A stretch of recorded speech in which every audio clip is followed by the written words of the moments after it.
afternoon to you. It's 4 o'clock in time for Sports4CLE. Thanks for joining us. Hope you're having a good afternoon. It was also day one of 2 joint practices for the Browns in Philadelphia against the Super Bowl champion Eagles. Shedeur Sanders didn't get many reps with the ones and twos in this practice. Caused a little bit of a stir while it was going on, but there was a good reason for it. Sanders injured an oblique early in throwing in the joint practice against the Eagles today, was held out. The rest of it means probably won't play Saturday.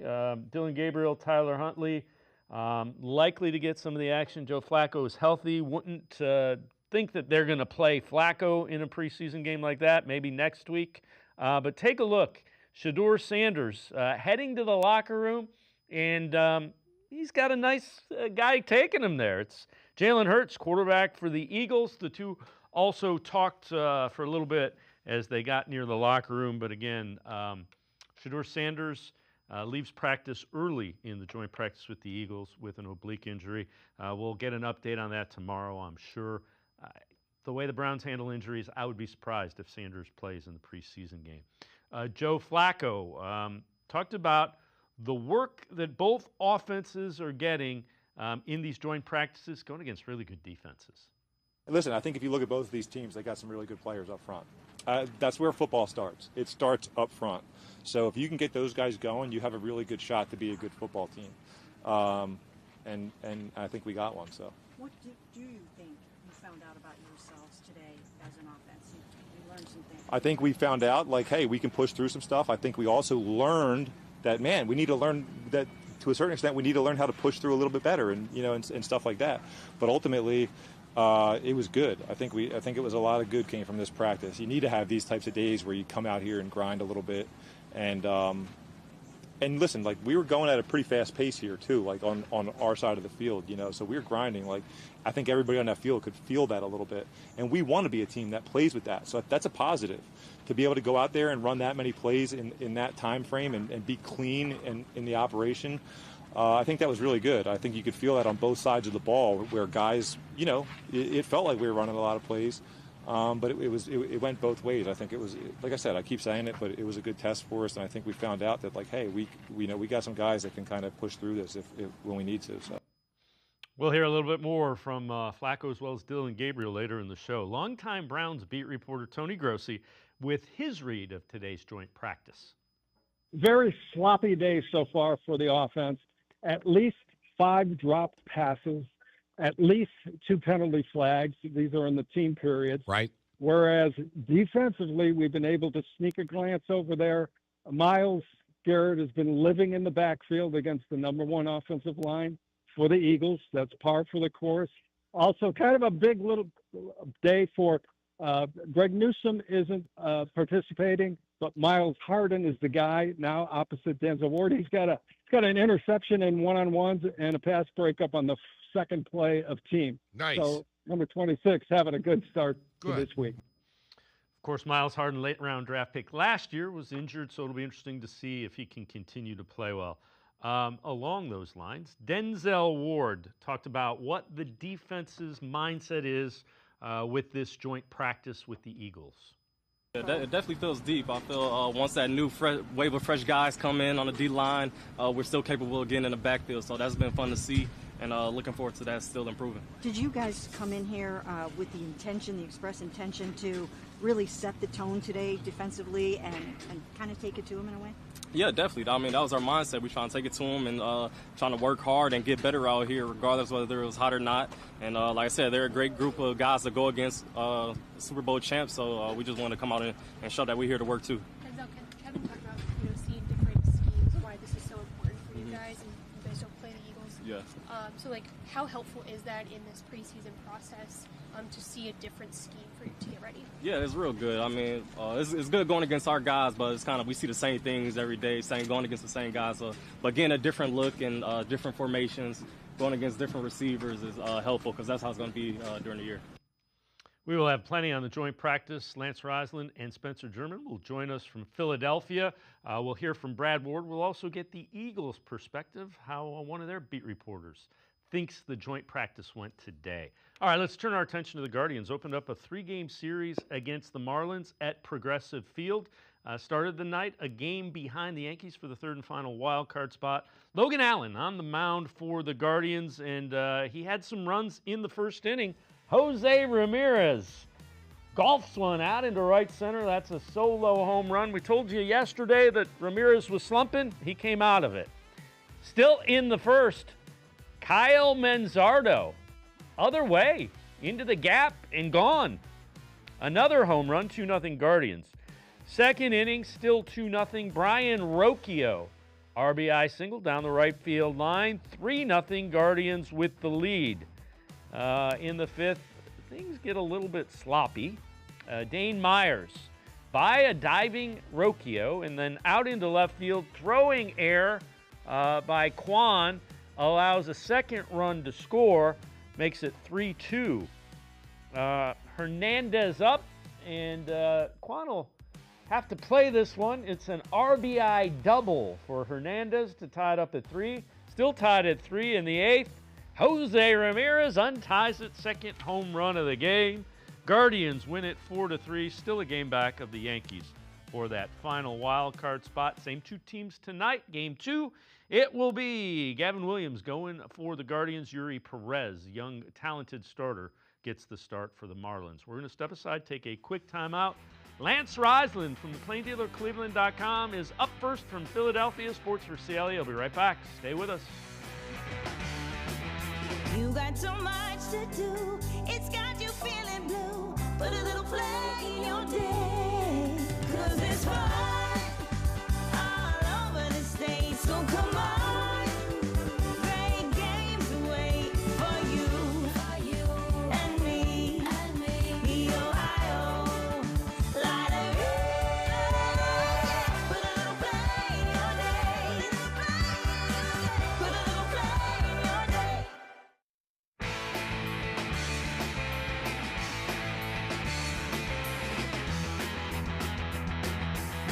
Sports for CLE continues. Browns in Philadelphia this morning, the first of 2 days of joint practices today and tomorrow. And Browns players arriving at the Eagles training complex in Philadelphia. Good look. David Njoku, the shirtless look. It's a good one.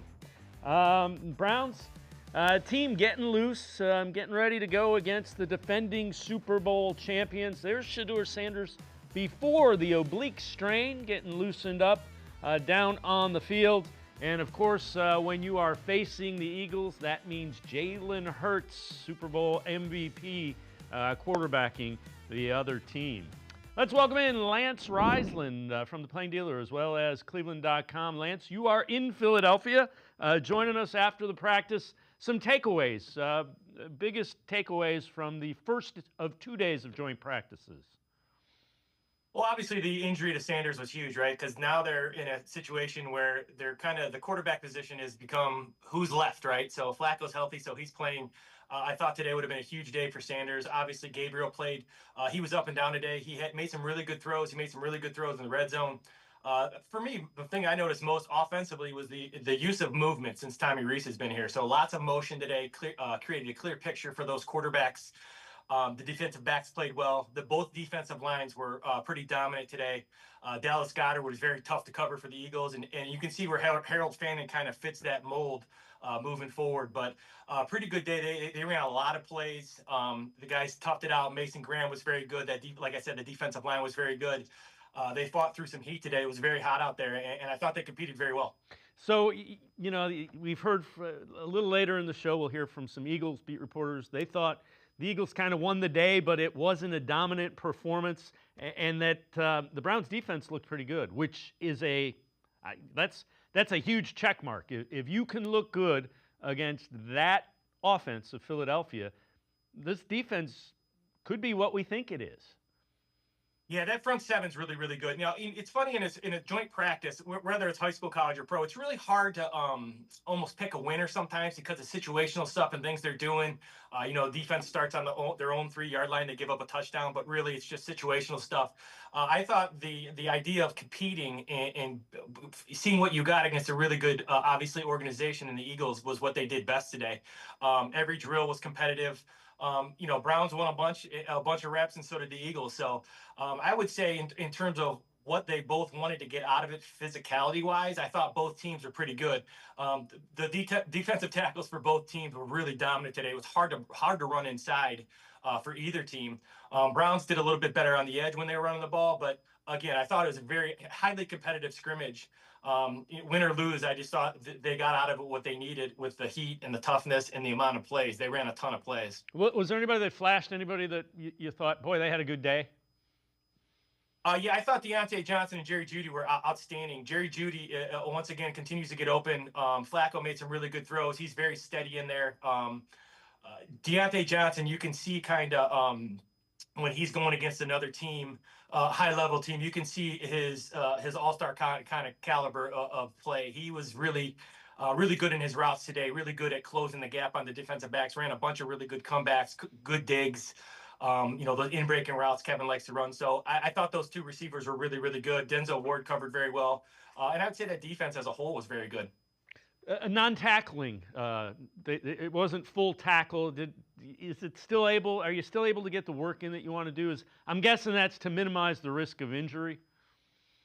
Well, yeah, and the physicality comes when you got Petonio and Teller going against Davis and Carter, right? That's where the physicality came in, both sides of the ball, and that was actually down on the other field. The Eagles facility is really a cool spot to watch. You get both fields right in front of us, so we got to watch the Browns offense and the defense kind of side by side working against the Eagles ones, both sides of the ball, and the linemen were down on the other side. But yeah, I think in terms of the tackling, it wasn't live on the backs, which I'm all for, but it was live up front, which is where it really matters. So you got those really good guards of the Browns and those good D tackles from the Eagles, and likewise with the other side of the ball, really getting after it. And you can see both teams really struggled running the ball, I thought, in terms of how they want to run the ball. Those defensive tackles made it kind of tough, especially in that A or B gap. C gap had a little bit more success. Browns are having a little bit more success with the gap scheme than they are with their zone right now.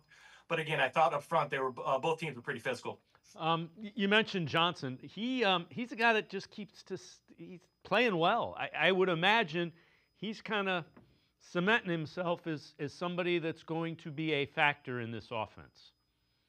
When I came down here with Spencer German, he was talking today, and I agree with him in terms of you can see the difference when he's going against a different team, right? You can see his high level. He stepped up to the plate there. He's been really good in practice, but going against those good Eagle corners, he was really good today, and you can see the level he can be at if he's on the field. He's really talented. He runs really good routes. He's sudden. He's twitchy. He can play in the slot. He can play outside. He can run comebacks, digs. He can do all those things that they need to do, especially as that third guy, the guy they want in the slot. But you can see his elevation as he got against really good players today. He's a really talented player. How did Flacco look? That's obviously gonna be a big question. He got most of the reps with the ones. How did Flacco look in going against Eagles defense? Well, for me, Flacco, what I like about Flacco is his footwork and his fundamentals never leave, even with the pressure, even in A and B gaps. So his footwork stays true, right? So he's able to transfer his weight. He's on balance. He sees everything in front of him. You can tell he's been doing this a while, and I know that's overused all the time, but you can really see that experience because he doesn't have happy feet. His ball doesn't sail on him, and that, for me, it all comes down to fundamentals. He's always in balance. He's always transferring his weight from his backside to his front side. I've seen some throwaways from him this camp. I saw some throwaways today, which is good because if he can protect the football, I think he gives them a good chance to win because he can do the things that they like to do offensively with the boot and the empty packages out of big personnel. So I think he's just been a steadying force, and his fundamentals don't change regardless of the pressure in front of him, which is so big in the NFL, especially when you have to transfer your weight and deliver the football. And when he delivers the football, you can tell it's a different kind of zip. He's got a for sure an NFL arm still.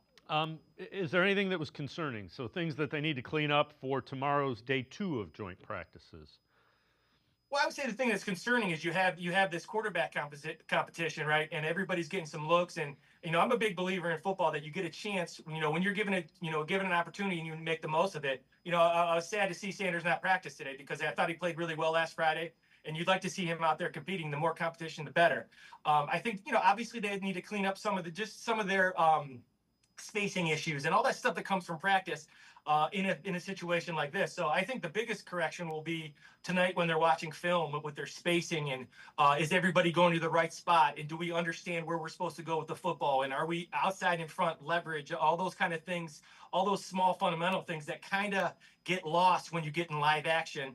And you got to make sure you clean those up. And that only happens when you get, in live action. So I think tomorrow they'll be sharp. I think tomorrow they'll do a lot more situational stuff, which I'm looking forward to.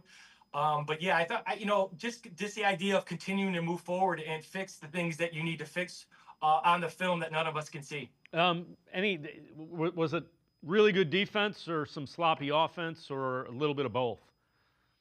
No, offenses are always behind, but these are really good defenses in my opinion, especially in the front seven, right? So, I mean, when you obviously on an NFL field, you're standing out there and Jalen Carter and Davis walk out. They're just massive humans. And you got Teller and Batonio. It's just those defensive guys were just hard to move. And I thought the Browns did a good job of getting into them, but they just don't move. So it comes down to me. I think the defenses were very, very good. These are two high-level defenses, especially in the front seven. And when you're early in camp like they are now, it's really hard to block a front seven like these two guys, and they're deep.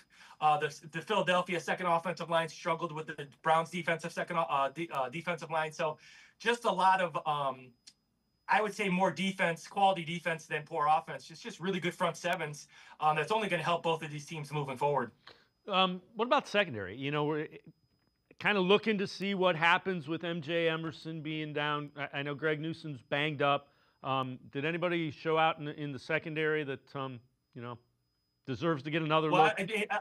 Those young guys all played well, but Denzel Ward was really good to get today. He's an elite cover guy. He started off practicing with a really quality rep against Devontae Smith on a fade route in the red zone. Those secondary guys are all competing very hard, and I think what's going to really help them is that front seven is going to create such pressure. And when you can create pressure, it takes a little bit of pressure off the man coverage because they don't have to cover as long. And you can see that Alex Wright, Troy Onshienko, those guys are all creating pressure and kind of speeding up the clock, even if Jalen hurts, which is going to make the secondary coverage even better. But I would say without question, Denzel Ward is kind of convincing me more and more every day I watch him how elite he is against these really good receivers. Lance Reisland, plain dealer, cleveland.com. As always, great stuff. Thanks so much for joining us from Philadelphia after the first day of joint practices. Thanks, Lance. As always, thanks for having me. Lance Reisland, he is in Philadelphia covering the Browns and Eagles joint practices. Make sure you check him out, cleveland.com and the plain dealer. We're going to step aside, take a quick time out. Spencer German, also in Philadelphia from the Locked On Browns podcast and 92.3 The Fan. He'll join us next. Stay with us. Come back to go forward. Back to learning new things. Back to pursuing your dreams. Tri-C has flexible learning options to fit your life. And every year, more than 1,000 local companies provide Tri-C students with real-world learning. The right education can boost your lifetime earning power by hundreds of thousands of dollars. Start now with a college education you can afford. Tri-C, where futures begin.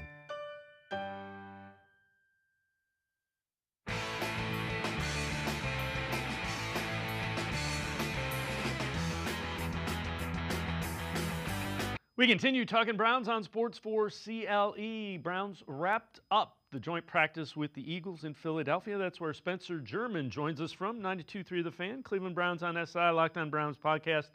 Spencer, you're in Philadelphia. You watched the joint practice. What were your takeaways from day one of two? Yeah, I think obviously the quarterback situation continues to dominate the conversation for sure. And with the update to Shedeur on the oblique injury, that was kind of a wrench that nobody expected. It kind of just feels like in that room, things are sort of sorting themselves out without Kevin Stefanski really having to make much of a decision, but we'll see what obviously the rest of the week brings. I thought that the defense played really well against the Eagles offense. I thought the defensive line in particular, which I've talked a ton about being sort of the engine to the car for this Browns team this year, just in general. Obviously on the defensive side of the ball specifically, yes, but also just in general. Like I think this team's going to kind of go as that group goes, and they're going to set the tone for everybody else to kind of build off of. I thought they were really good. Got some pressure on Jalen Hurts a couple times. Actually forced a pick late in practice from Ronnie Hickman that sort of contributed to that. But it also was like each guy sort of had a moment. Like Myles Garrett was back there a couple times. Mason Graham held his own and was pushing the pocket on a couple of plays that I noticed where going up against this offensive line, they're one of the best in football, if not the best in football. And to sort of see him do that was I think encouraging for people. And I thought conversely, like the Browns offense, a little bit of sloppiness to it at times. There was a few drops in there. I know Jerry had one. I'm trying to think. There's a couple others I can't remember off the top of my head who had a couple drops as well. But I think in general, like there were some wins and losses for both teams on both fields where it was one's offense going against the other. And yeah, I felt like if you're a Browns fan, like coming away from today feeling like the defense is showing you what they can be and what we all thought they could be is a pretty encouraging thing to come out of today. I think the offense is still a work in progress, but I'll say this, it doesn't look like a complete disaster like it did much of last year, even during those joint practices and even during training camp. I think that's honestly maybe one of the biggest things in general is last year, those joint practices, we walked away from those being like, this is not good. And I think today you at least saw like, okay, this group's going to be more competitive than they were a year ago. And that's obviously, I think, a good tone to set for this offense because if they can just be more competent than last year, then I think they're in a lot more games and have a chance to win a lot more games. So after today's practice, Dillon Gabriel asked where he was physically and the potential of him starting Saturday's preseason game. I have no clue what's going to happen. I'm just right where my feet are, but time will tell, and we'll see what happens. But it's up to the coaches, and we got a lot of time up to that point. And if you do get the start, what are you looking to show? You've been out for a little bit with your own hamstring. Yep. How frustrating has that been, and what are you looking to show if you do get out there? Yeah, no frustration, just things that you got to get better from, and things that you got to attack. There's times where you're trying to get better and things don't go your way in that way, but it's just daily work to try and get back. And I try to just stay in the moment. I'll look forward to that moment once it comes and be right where my feet are. But, I've known the best competitors have been be present and be themselves by competing at a high level, just one play at a time. So we'll see. 100% we'll know here soon. So he's taking a cautious approach about being 100%. It doesn't sound like Kenny Pickett's going to play. He only did 7-on-7s. Shedeur Sanders, the oblique, they tend to not want to do that. Dillon Gabriel's coming off the hamstring injury. What are they going to do for the preseason game? Do you think it's Gabriel and Huntley? I can't imagine you put Joe Flacco out there for for preseason game number 2. No, I think Flacco pretty much gets put in bubble wrap this weekend, similar to last week. We know how this team operates, especially when it comes to joint practices, and they treat those as their game setting, right? Like that's where they want Flacco to get the work with the ones, and we saw a lot of that today. Obviously, he handled most of those first team reps with Gabriel getting some of them here or there. But yeah, I think it is going to probably look a lot like last week, only you're changing out the rookie quarterbacks. It's going to be, instead of Shedeur Sanders, because of the oblique injury now that I'm assuming keeps him out of that game.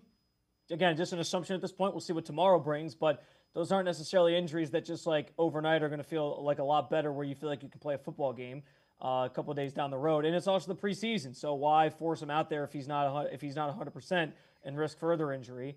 So I think it will be Gabriel, and then that sets the stage for Huntley. And in some respects, I mean, Kevin Stefanski said before practice that the plan coming into the preseason, he kind of admitted this to us, was always to have those two rookies start at least one of these preseason games each. So he's kind of still getting the concept of what he wanted, and it's just kind of happening by no decision really of his own. The decision's kind of being made for him, like which game each guy got. And so we'll see if Dillon Gabriel can match Shedeur Sanders' memorable performance from last week. If he gets a chance to, put some good things on tape and what that kind of looks like, and then we'll sort of be able to compare the two a little bit better. But I'm envisioning that, yeah, he continues to trend in the right direction, and you get a matchup or you get a quarterback sort of setup that goes Dillon Gabriel to Tyler Huntley to sort of get through that game on Saturday. So I know you wrote some kind of must-see matchups coming in. Let's go through a couple of them. You had the Browns DBs, Eagles wide receivers. Did you get a look at that? What did you think? Yeah, and I kind of forgot that AJ Brown's still dealing with some lingering injuries. So he wasn't really out there doing much.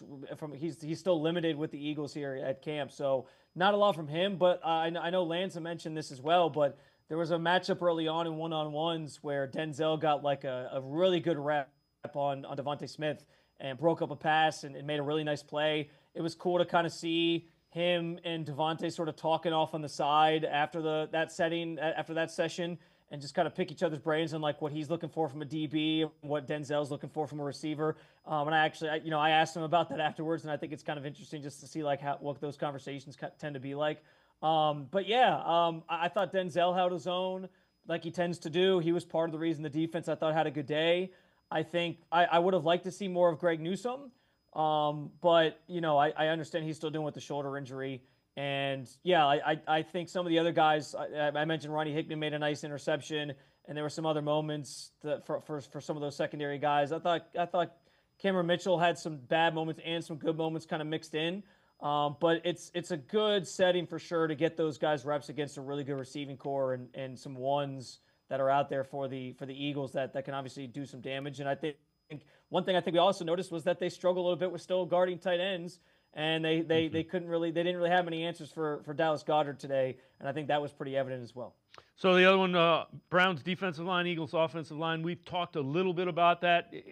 If the Browns defensive line gets penetration against the Eagles, they can probably do that against most NFL lines. Yeah.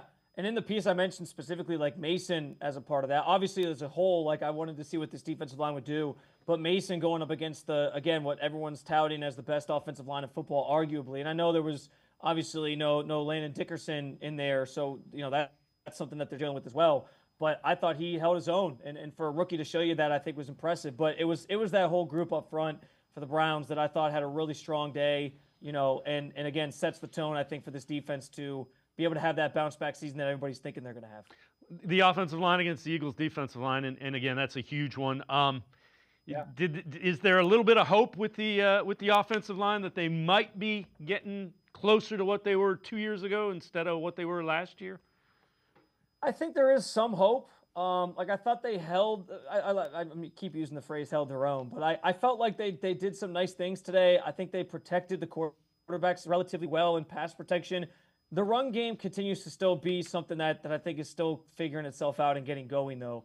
And so when you're going up against the guys that this Eagles defense has in the interior, Jordan Davis, Jalen Carter, like those two guys are absolutely monsters. Like it's tough sledding trying to run in that A gap specifically and inside, because those two guys are just sort of kind of clog things up. I thought they had a couple runs today, the Browns that is, where they got outside and it was like an outside zone run and they were able to kind of break it for a little bit, and that was good to see. But I think that interior run game is still sort of struggling, and so I think that's an area I want to see a little bit more from tomorrow and see if they can continue to build upon that, because we know for this offense to be successful, they got to get back to running the football, and they need that offensive line to be successful, especially in that phase of the game. Spencer German from 92.3 The Fan, the Cleveland Browns on SI, Locked On Browns podcast, and I are going to step aside, take a quick time out. Other side of the break, we'll hear from Kevin Stefanski and Joe Flacco. Sports4CLE, be right back. Stay with us. You got so much to do, it's got you feeling blue. Put a little play in your day, 'cause it's fun all over the state. So come on, great games wait for you and me, the Ohio Lottery. Put a little play in your day, put a little play in your day.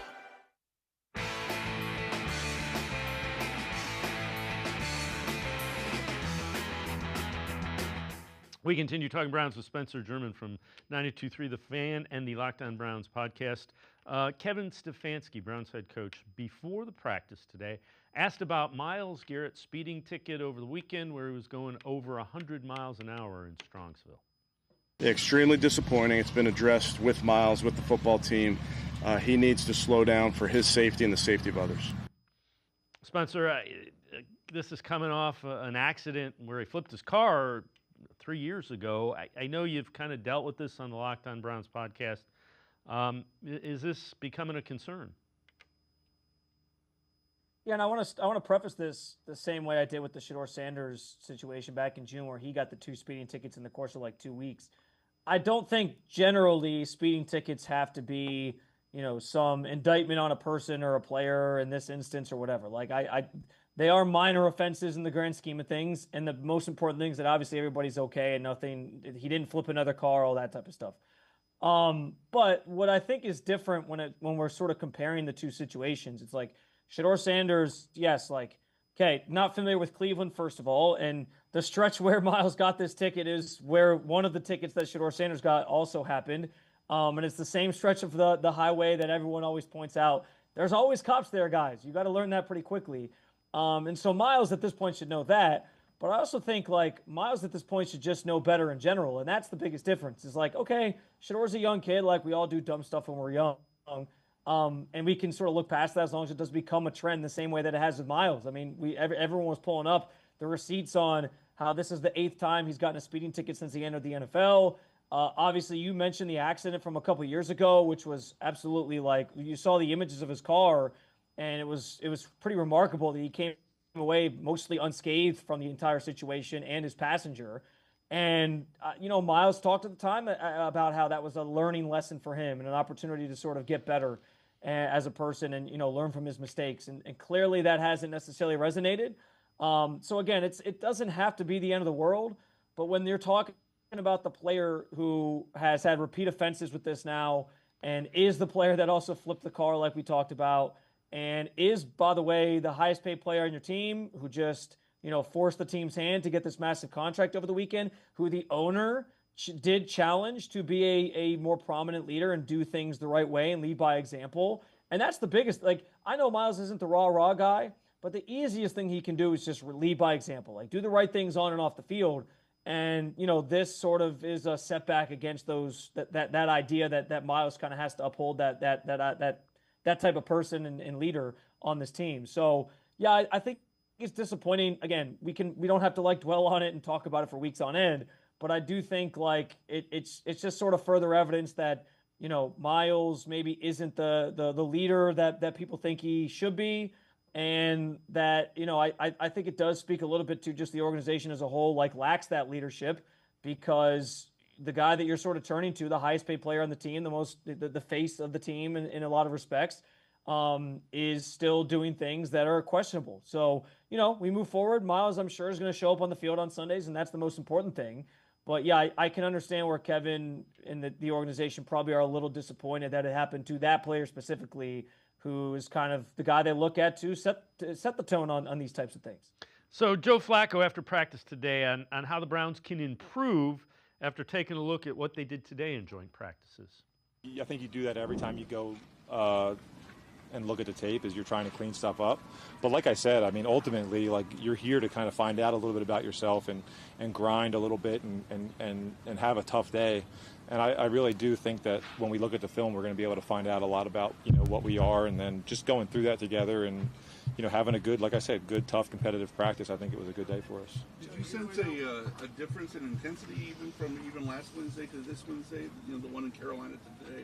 No, it was just a little bit different practice setup. So it just kind of goes a certain way a little bit like that, I think last week, we came out and did a couple 7-on-7s and a couple teams, and it was pretty kind of just all right, boom, boom, boom. And this week we kind of came out and had a pretty traditional training camp practice where we're able to grind it through stuff a little bit. And anytime you have those practices where you're running 80 plays, you're going to have some ugly and you're going to have some good. And that's why it's about the competition, and it's about kind of finding out a little bit about what we are.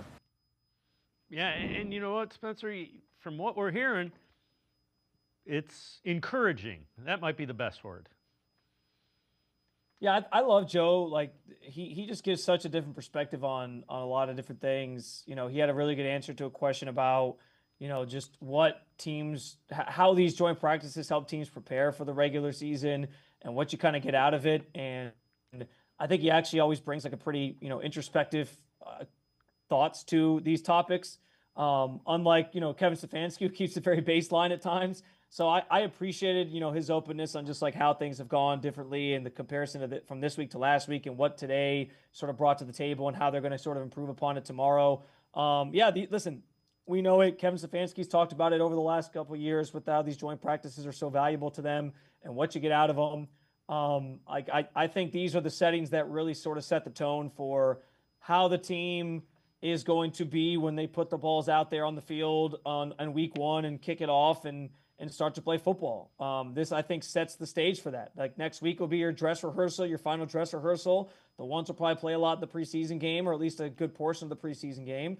And then you're off getting ready for week one. So, I think there was a lot of encouraging signs, as I said earlier, too, like just the fact that you walked away from day one of these joint practices and it wasn't laden with a bunch of penalties. Like last year, the pre-snap penalties were ridiculous. They're actually running a lot of motion, by the way, too, and they're not getting flagged for like illegal procedure. And they're fine. They're able to read the defense. Like they're doing more motion this year than they were last year, when the whole point of bringing in Ken Dorsey was, hey, we're going to do all this motion.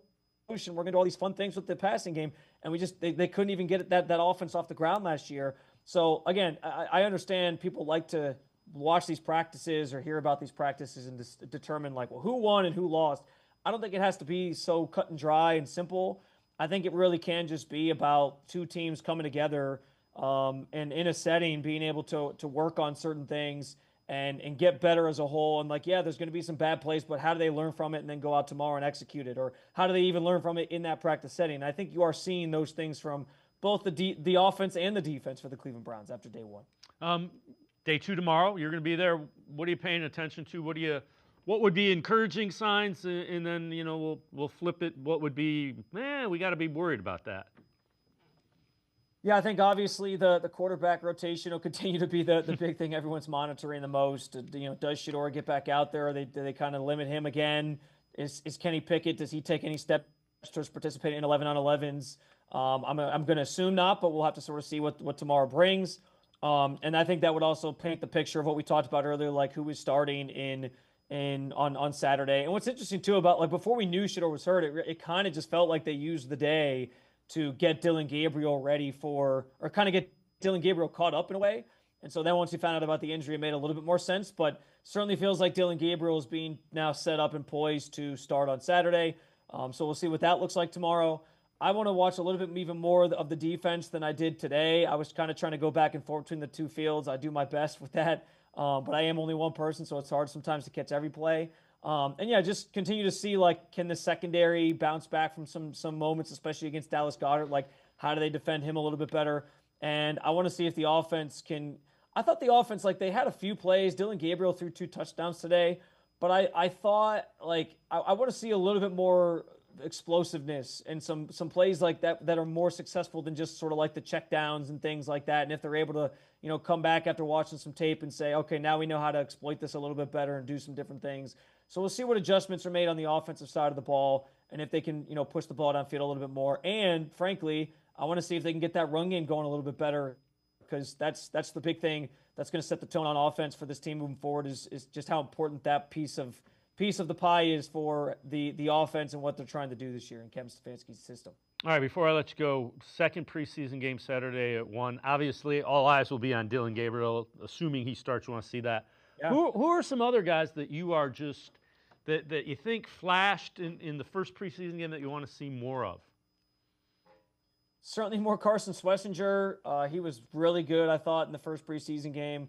Mason Graham sort of alongside with him, I thought was great. Kevin's made it pretty clear, like, these first 2, especially preseason games, are going to be a lot about the young guys. And so just being able to see that rookie class contribute.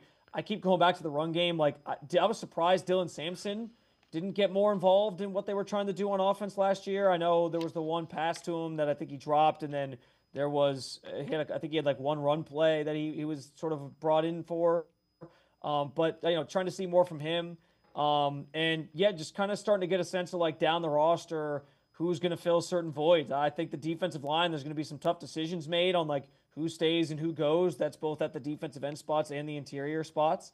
I think in the secondary, especially with MJ Emerson down now for the season, do they keep an extra safety over 6 corners because that's kind of been an interesting wrinkle to how they've handled, especially with Martin Emerson out. How they've handled that nickel spot. They have run a lot of 3 safety looks, and then they've also mixed in some of Cameron Mitchell sort of playing that slot corner. So, just sort of getting a better sense of some of these guys down the depth chart, how they sort of fit into the picture here, and maybe who's making a name for themselves one last time, or maybe not one last time because they'll have the 3rd preseason game, but, one last big opportunity where they get most of the reps to sort of do that. Can Gage Larvadan still keep doing what he's doing because he's been brilliant throughout camp? Certainly don't want to see another receiver get hurt the same way Luke Floria did. That was unfortunate, but he's been awesome. So those are some of, I think, the things that I'll be paying attention to when we get to Saturday in the game against the Eagles. Spencer German, as always, great stuff. Appreciate you joining us from Philadelphia. Thanks very much, Spencer. Always a pleasure, guys. Happy to do it. Spencer German, make sure you check him out. 92.3 The Fan. He writes for Cleveland Browns on SI, and he also hosts the Locked On Browns podcast. Always really good Brown stuff. We're going to step aside, take a quick time out. We continue talking Browns. Brad Ward from the Orange and Brown Report and the All Eyes on Cleveland podcast. Straight ahead. Stay with us. Come back to go forward. Back to learning new things. Back to pursuing your dreams.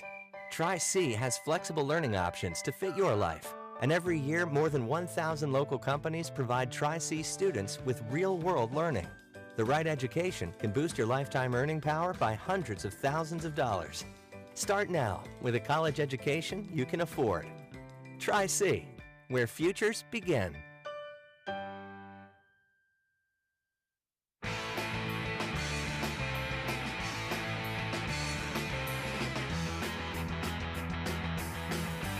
We continue talking Browns on Sports4CLE. Joint practice, day 1 of 2 against the Eagles.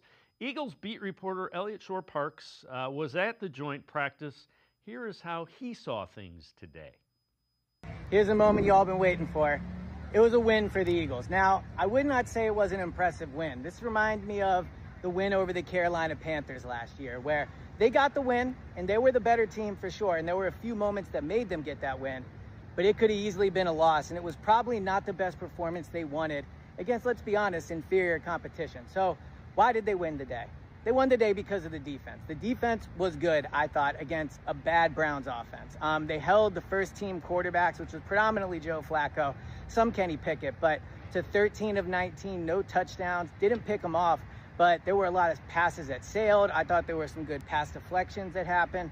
So the defense holds the Browns out of the end zone in pretty much all the team drills, which was very impressive and really why they won, because the offense was not why they won. Jalen could have had 3 interceptions. Some people will say he had 2.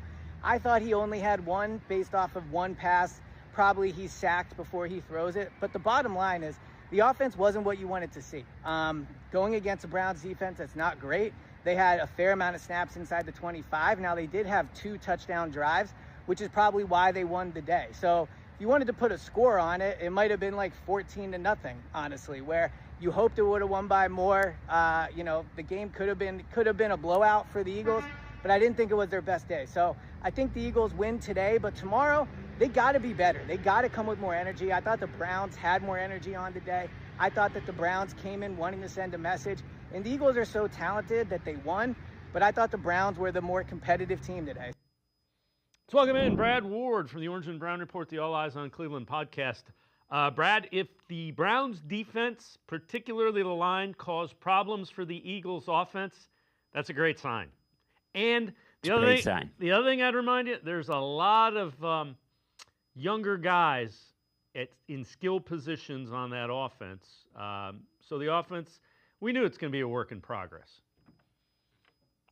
Yeah, and I mean, the biggest thing is them wanting to make a statement, them with the high energy, them wanting to, make a point. And, the biggest test here, I thought, against the Eagles was going to be the whole physicality, the kind of training camp they've had.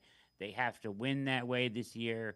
I would have liked to have heard more from him about, what went on in the trenches with the run game and how they fared there. But as far as, them bringing the fight to them and bringing the more energy, all of that stuff is really, really positive stuff, regardless of the talent level.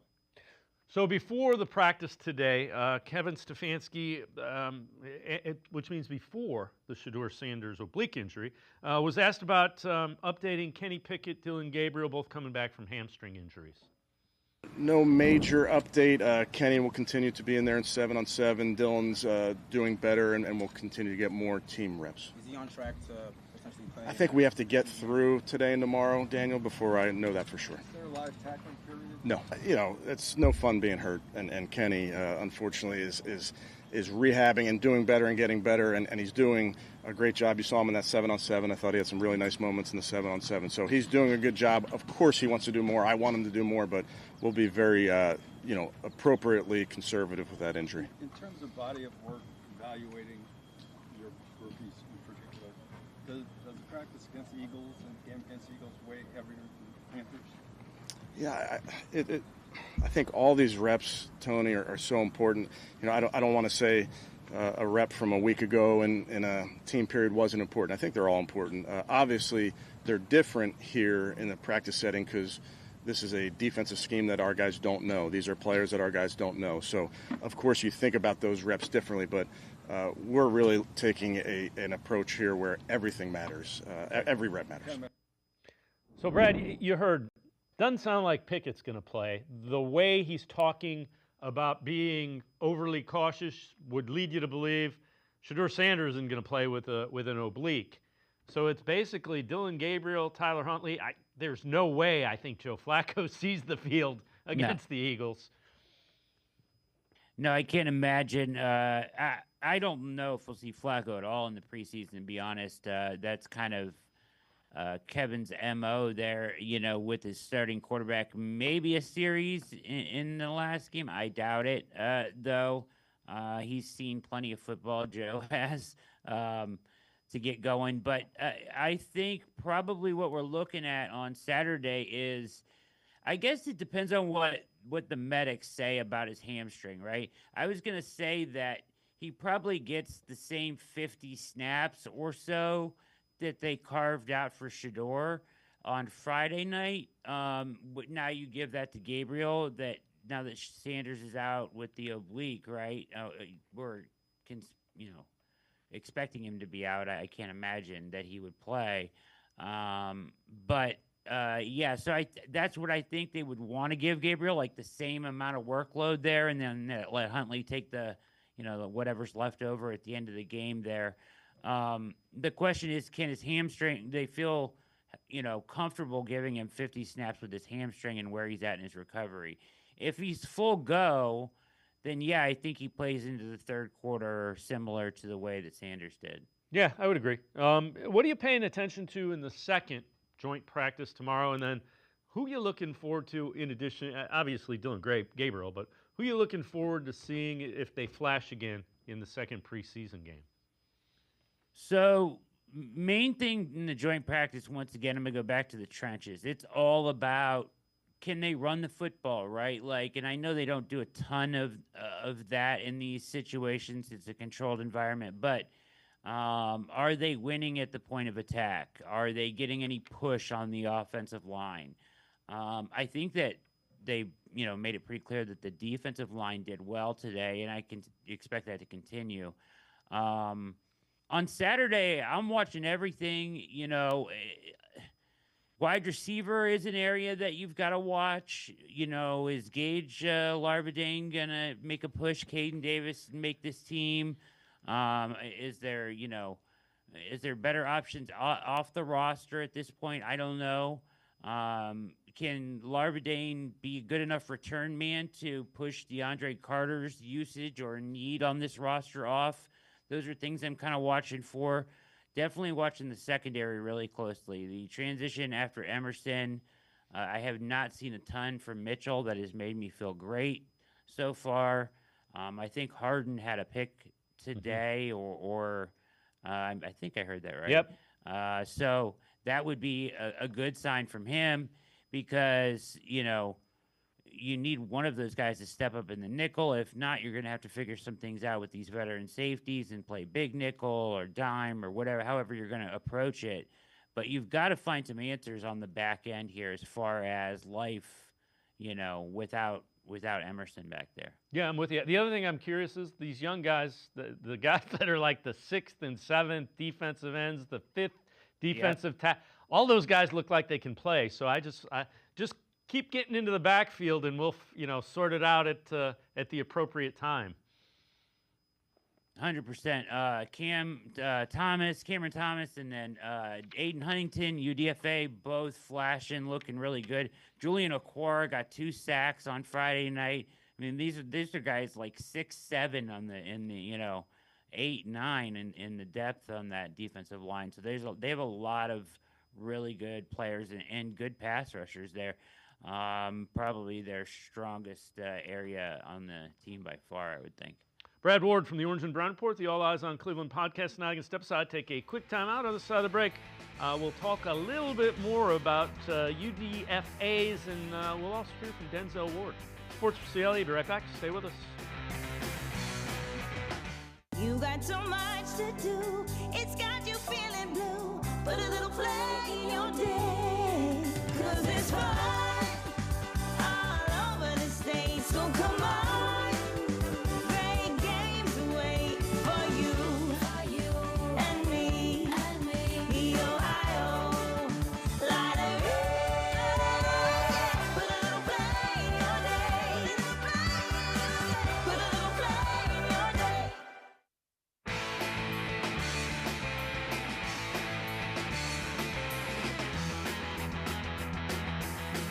We continue talking Browns with Brad Ward from the Orange and Brown Report and the All Eyes on Cleveland podcast. Brad, I know you wrote an article, the Browns' chances for some UDFAs to make the final 53-man roster, and then where they could look to potentially upgrade this roster. Take us through that and kind of your thoughts.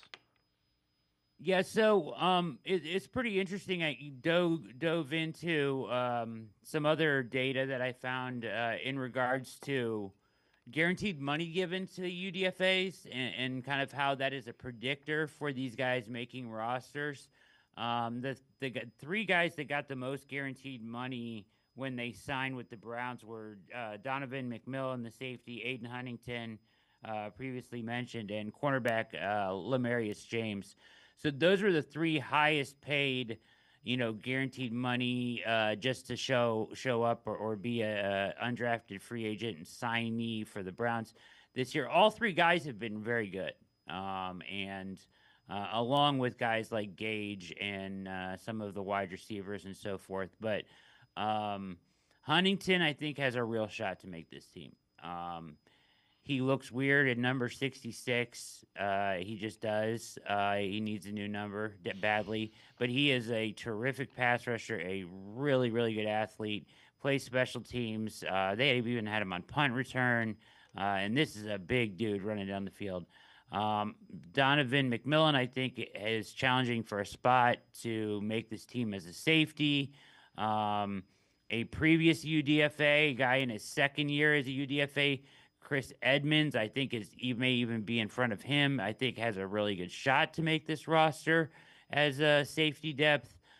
So I think there are guys there contributing, and I even think at corner depth on the outside, you have a number of guys that they brought in with some length, even some guys that are, year 2 or 3 UDFA guys that have bounced around practice squads now that they, kind of like how they found Khalif Halasi and brought him in as a depth piece on the outside. They like those long physical press man corners, and they brought some guys in. And Lamarian James has done a really good job, and he is kind of an in-your-face Martin Emerson-esque kind of guy that you like to see come on strong. So all of those guys have a chance to make the roster. I thought Amani Marshall, the running back, did a terrific job on Friday night and was very impressive as a UDFA running back as well.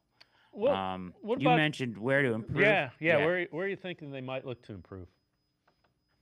I wish they would improve at wide receiver. I continue to point at, I continue to look at these. There's like all these guys, right? There's Caden Davis, and of course Flaurier's gone now unfortunately with the hamstring injury. But there's like all you other guys, wide receivers, right? they all kind of did something good on Friday night, but nobody really separated. I think if you had to pick one, I would pick Gage Larvadame just because of his speed. And some of his metrics in compared to guys that were drafted much higher than him. I saw a tweet even last night compared to higher draft picks. He was right up there. So kind of a guy that slipped through the cracks. So I think he has a real shot, but I want him paying attention to the bottom of the Packers roster, the bottom of the New England Patriots roster, even the Texans, teams that have like a wealth of young wide receivers that will have to clear waivers if they cut them. Like I have interest in Javon Baker if they're going to get rid of them in New England. They got to get rid of somebody in Green Bay. They got like 9 really good wide receivers there. Somebody has to get cut, right? Like I would be watching those rosters really closely for guys that you can add and make this team better.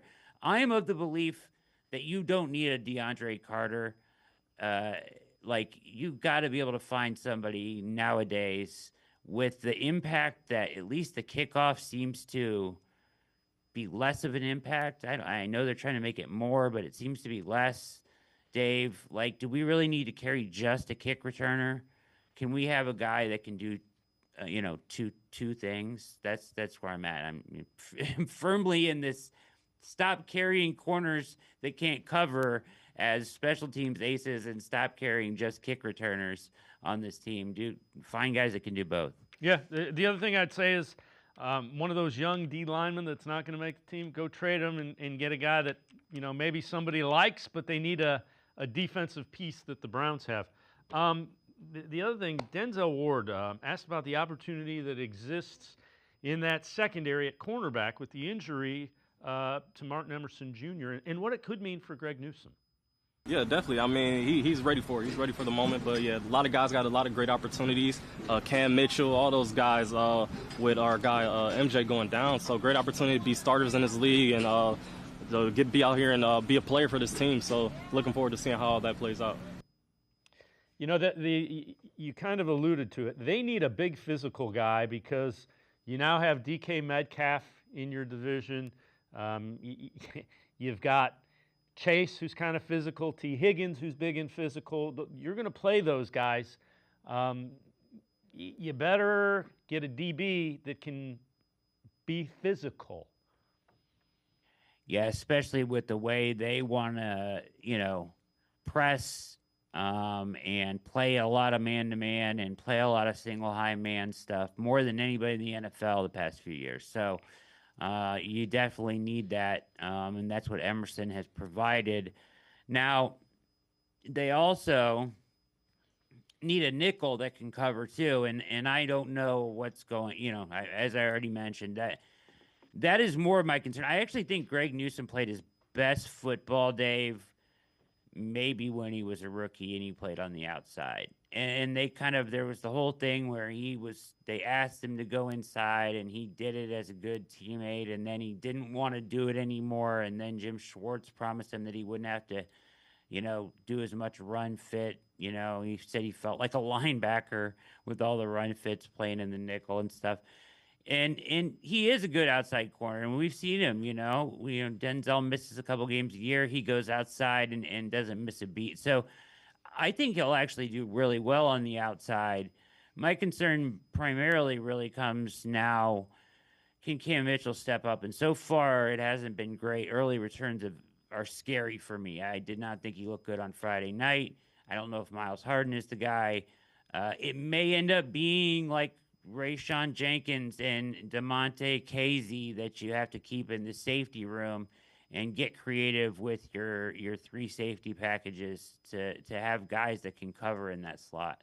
Yeah, the other thing that, when and I know you've written an article, kind of a deep dive on the safety room, Hickman has kind of flashed a little bit, and you hear he played pretty well in the joint practices. They need somebody they had 4 interceptions last year as a team. They need a free safety. They need a free safety that is going to get to the ball and catch the ball.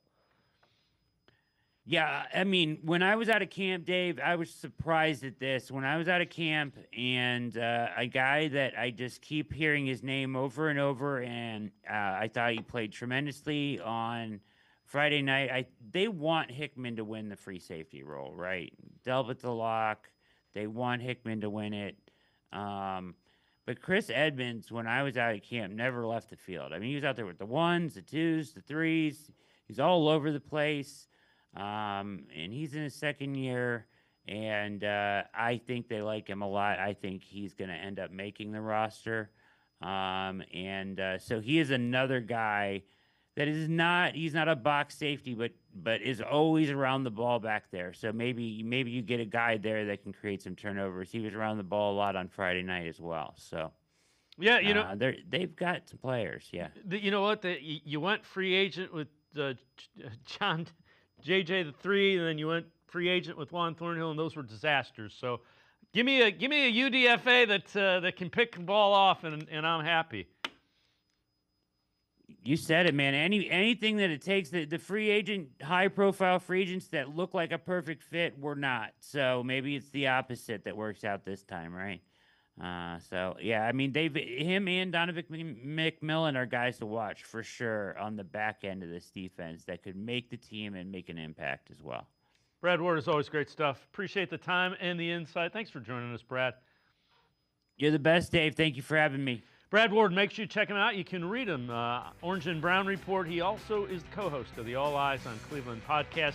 Always really good Browns insight.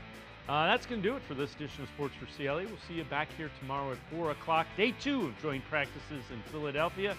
Have a great night. We'll see you tomorrow at 4 on Sports for CLE.